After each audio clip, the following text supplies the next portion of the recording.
when I got into comedy at 27, I had a turnback moment, man. It was the day I was gonna quit. Because I had had enough, man. I was living in this car for 3 years, man. I ain't got no money. And I was gonna call my mom and dad and ask them, could I come home and just stay in the attic for about 4 months till I find a job. My father told me, you can't come back home. Once you leave my daddy's house, you got to figure it out. So I knew it was gonna be hard, but they had put an answer machine in the attic for me. You know, back in the day, you had an answer machine, you could call it, punch a code in, and you could hear your messages. And so I was bathing in a hotel in Pensacola, Florida. And the way I used to bathe was, I used to go to hotels that had those bathroom doors that went floor to ceiling. I would go to real fancy, like Ritz-Carltons and stuff like that, because they had linen towels wrapped up in a basket. And I would take a bunch of them and run hot water on them, and I'd take them in the stall and shut the door, and I'd take my bag and I'd soap up.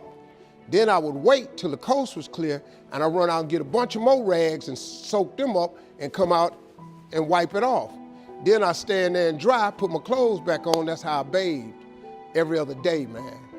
And so I was in there one time, and they had a convention in town. And when I got all the stuff, I soaped up. This convention let out, and men was just coming in the bathroom, and I couldn't go out. So I couldn't get the soap off.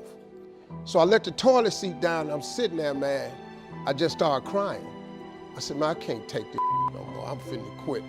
I'm gonna go call my daddy, just ask him, can I come home, man? I can't do this no more. So before I called him, I called the answer machine, and I got a message. And it said, Steve Harvey, this is Chuck Sutton from Showtime at the Apollo. We saw a tape of you. If you would come to New York Sunday night, this was a Thursday, come to Sunday night, we're gonna put you on TV, Showtime at the Apollo. Put me on TV, that was my dream. But I had a problem.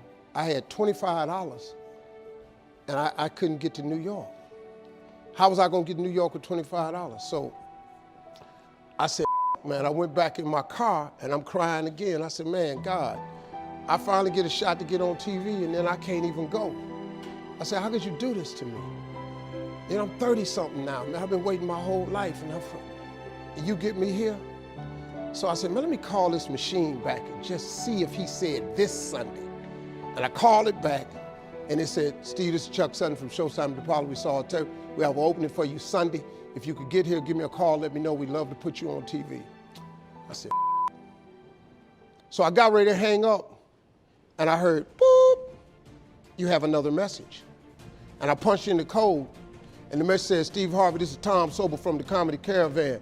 I don't know where you are now, but I have a gig available for you in Jacksonville, Florida, to pay you $150 Friday night. If you can make the gig, let me know. I'm in Pensacola.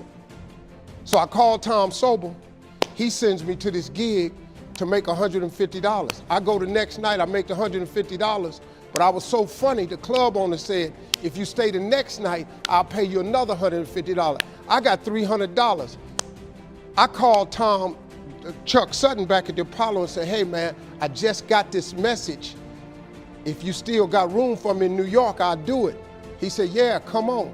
So I went to Eastern Airlines, bought a round trip ticket for $99 from Jacksonville, Florida to New York, performed on Showtime at the Apollo, wrote the joke that made me famous. Mike Tyson hit his fighter Mitch Green in the eye, and his eye started talking. And I wrote that on the way to New York. Got a standing ovation on the Apollo. I have been on television ever since that night right there.